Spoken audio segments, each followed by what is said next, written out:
Hi everybody and welcome to the Bear Necessities. I am Bear and today we're making poached eggs. Simple as that. Poached eggs. Something that always kind of eluded me even when I went to cooking school. Yes, I actually went. I know I'm not the most, in the kitchen, but I did actually go and I did pretty well.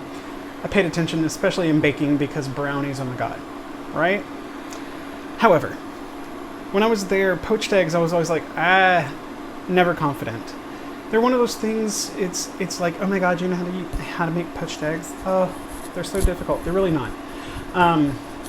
They just feel like it because there's a bit of control that has to be kept here. And I'm going to show you how to deal with that. And I'm also going to show you how to make a whole bunch of them, if you need, and keep them ready. Say you have, at some point in the future, family, friends coming over, and you want to make poached eggs or whatever, for, like, say you're having, I don't know, eggs Benedict, something like that. Lovely little light breakfast for dinner kind of thing, right? You need a whole bunch of them made quickly so you can make them ahead. And then when you're ready to serve them, you're going to warm them back up. And it all comes thanks to ice water. So in order to get these going and keep them for later, I've gone ahead and gotten some ice water ready. And I also have my eggs ready. So I have ramekins that I use for mine. And that way you can just pour them in gently. You can do it with the shell, but the risk there is because when you're cracking open an eggshell, some of the egg white is going to come out. You run the risk of it like dropping out and turning into egg drop soup in your water instead of a poached, lovely little egg pouch. I already have water going for this. You need it to be about 3 inches deep, and you need it just below a boil. So you want a simmer, but that's it. You want it to be kind of a lively simmer, but not a boil. That way it's at a good temperature and they cook in about 4-ish minutes, 4 to 5. I prefer mine 4 because I like the yolk to be really velvety and smooth and not set. So more like pudding, less like hard boiled.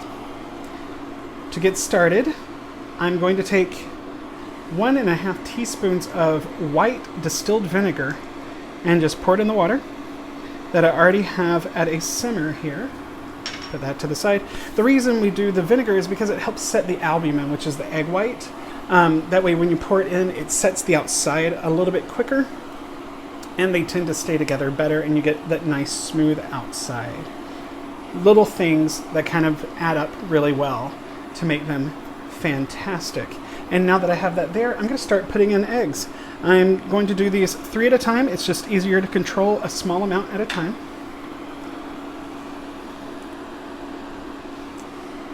And while time is of the essence, you don't have to rush because then you'll hurt yourself or someone else. And now I'm going to set a timer for 4 minutes. And we wait. I'm also going to turn my pan down. It's a little bit too happy with the simmer. They're not breaking apart, but I don't want to risk it either. And in the meantime, I'm going to go ahead and crack my other eggs. And we'll be back in just a moment.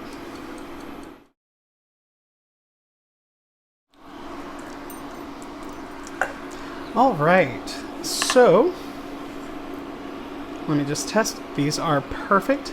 So when you're feeling for them, you want them to feel kind of like a heavy-set jelly. So the outside will feel a little firm, but then you can tell that the inside is very soft. Perfect. And I'm just going to put these directly into the ice bath that I have over here on the side. And start the next batch.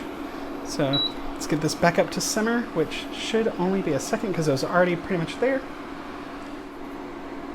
All right, and we are back to simmer. So I'm going to go ahead and I'm going to cook 4 eggs this time.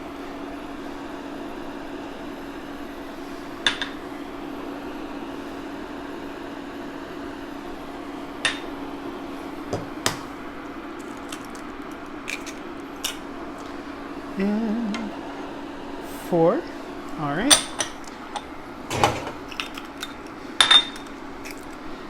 And the timer begins again.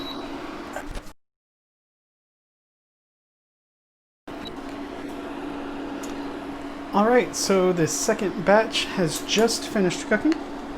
Gonna test them, and yep, they are perfect. Get those into the ice bath. This is a working kitchen, so I'm actually making dinner for my family. So right behind me are some English muffins, and then getting some pans ready for some roasted potatoes. But those will be in the ice water until I need them. Once I'm ready to get everything kind of put together and serve, to warm these back up, I will just take them out of this water, let them just sit for a second, and I'm going to heat this water in the microwave for just a minute or two so it's hot but not boiling, and I'll put them back in for 35-45 seconds until they are warmed through. You don't need them hot, because everything that you're going to be serving them with presumably is hot, and so that'll help bring them back up to temperature perfectly. And then the insides will be nice and velvety and the outside will be nice and tender without being overcooked. Simple as that, right? And if you have so many that really it's not practical to take them out and warm them, since I'm only doing 7 right, you can always just take the pan that you cooked them with and heat some water up in that. You don't need it boiling. Again, you just need it hot. So you should be able to actually stick your hand onto the water, maybe right above body temperature. A little bit more than that is perfect. 110, 120 maybe. Just Fahrenheit. Oh God. That way they're heated through, but they're not overcooking. Because that's really why this is here, is to stop the cooking process, and we don't want to make them cook anymore either. But that is easy, quick, hopefully, poached eggs for you. So you want those for a lunch, for a snack, whatever. Now you know. Have fun making them. And until I see you again, bye.